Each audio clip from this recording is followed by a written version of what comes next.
Hey guys, welcome back to Home Theater Enthusiast. Last time we did a hands-on review on the Emotiva Base-X A7, and today we're gonna look at the more powerful X series power amp from the same brand, Emotiva, the XPA3.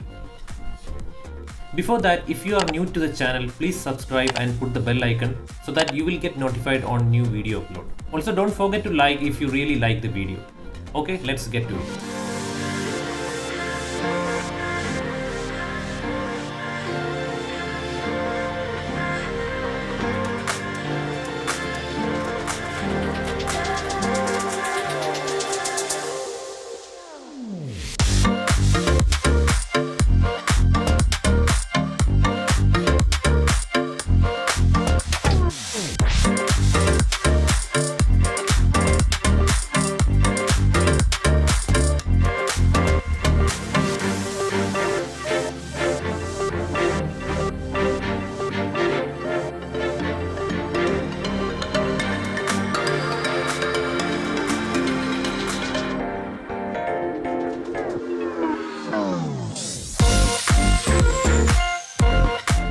Emotiva X series has channel options from 2, 3, 5, 7, 9 and 11.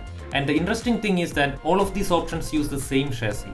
There is two types of amp modules available in XPA series. One is the high-powered single-channel module and the second is a stereo module. The high-powered single-channel module has a power output of 300 watts per channel RMS into 8 ohms, 2-channel driven, and 490 watts per channel RMS into 4 ohms, 2-channel driven. And the stereo module have 65 watts per channel RMS into 8 ohms, 2-channel driven, 100 watts per channel RMS into 4 ohms, 2-channel driven. XPA3 has a 3 high-powered single-channel module with a 275 watts per channel output into 8 ohms at all the 3 channels driven, which is more than enough for powering a 3-channel front stage, the front left, front right and the center channel. The XPA models can be upgraded as well. If you want to add additional channels to the amp, you can do it by paying for the additional module. That's the beauty of the modular design of XPA series of amp. You can either go for a high power single channel module or a stereo module. Now look at the device. It is actually double the size of the basic series amplifiers and differ in the power supply unit as well. In the Gen 3 XPA series, Emotiva has used a regulated switch mode power supply, so that you won't see a big toroidal transformer inside the cabinet. It has a model labeling at the front, respective to the number of channel it changes. Otherwise, all the XPA models have the same body. Also, the number of LED as well changes with respect to the number of channels. Since this is a 3-channel model, you can see 3 LEDs at the front. One large power button at the center with LED illumination. Now look at the back panel. It has a more premium speaker binding pose with balanced and unbalanced connectivity. It has the trigger in and out used for switching on the amp automatically when the processor or the AVR switches on. Also, you can change the amp with other amp as well, so that all the connected amps switches on automatically. Now this is the LED on off button. Here you can see the power on off button near the power port. This device has a price of $1,299 in the US and 1,59,000 rupees in India. You can see unused slots here. This is where you can add additional amp module so that you can customize the amp for more channels. Here 4 unused slots are available where you can add single or stereo modules so that you can make it as a 5-channel to 11-channel amplifier in future. Now come to the review of this unit. I was using Marantz MM7055 for my front stage before, which was 140 watts per channel into 8 ohms, 2-channel drivens and can produce an approximately 110 watts in all channel driven into 8 ohms. My front stage consists of a pair of Q Acoustics 3050i towers and an SPS Ultra Center for the center channel. When I upgraded to the more powerful Emotiva XPA3, the performance improvements in both my 3050i and Ultra Center was clearly visible. There is an audible difference in the soundstage. I can feel the improved presence and much improved bass response as well. The other difference I could feel was the channel separation, which I was missing in the Marantz MM7055. I could feel a wider soundstage with my XPA3 even while listening to music in stereo mode. That is definitely an after effect of the better stereo separation offered by XPA3. Also, the remarkable thing is the heat produced by the device. It's not even hot even after running for a full movie. So overall, the upgrade seems worth the money for me. Now let me hook up this and show you a quick demo.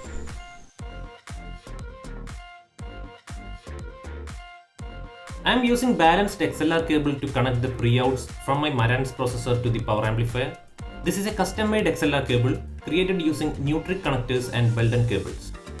The speaker wire is a 14 gauge OFC cable from the brand DAC. I use the Amazon Basics banana plug as the connector so that the interconnection will be more easier. I will provide all these product review links in the description, which I have already uploaded.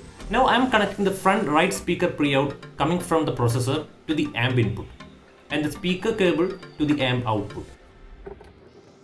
This is for the center channel.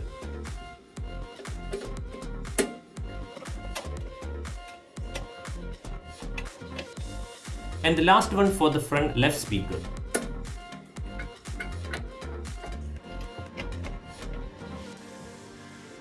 This is a toggle button that you have to change between RCA and XLR with respect to the connector we use.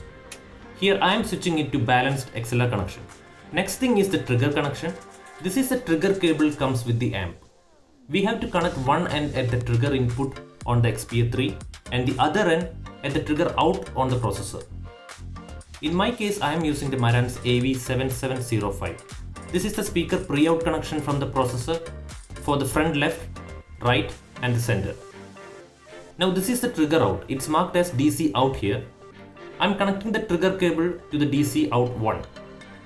I will show you how to do daisy chaining with another amp. If we are using multiple amps, as you know I am using Basex A7 for my surrounds and Atmos speakers, so I can do daisy chaining with my Emotiva Basex A7. Let's take the other trigger cable and connect to the trigger out of XPA3. And the other end we have to connect at the trigger input of Basex A7. This is the backside of Emotiva Basex A7 power amplifier. Here is the trigger input. Just connect the other end of the trigger cable in this port. Now the interconnection between the processor and the XPA3 is complete. Also we did the daisy chaining between the processor XPA3 and the Basex A7. Now when we switch on the processor using the remote control, the amp will switch on automatically. Since I have configured the processor with HDMI CEC, I don't need to use the processor remote. When I switch on the projector itself, the processor switches on automatically. And since we have daisy chained these amps, those will also get switched on.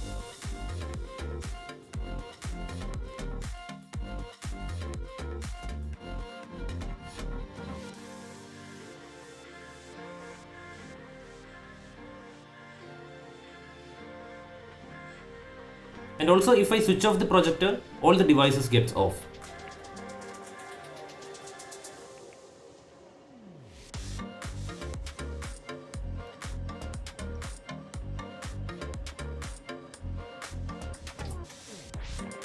Now let's have a quick demo for the Emotiva XPA3.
Hope you enjoy the video. For any queries or suggestions, please comment below. And for more such videos, don't forget to subscribe the channel.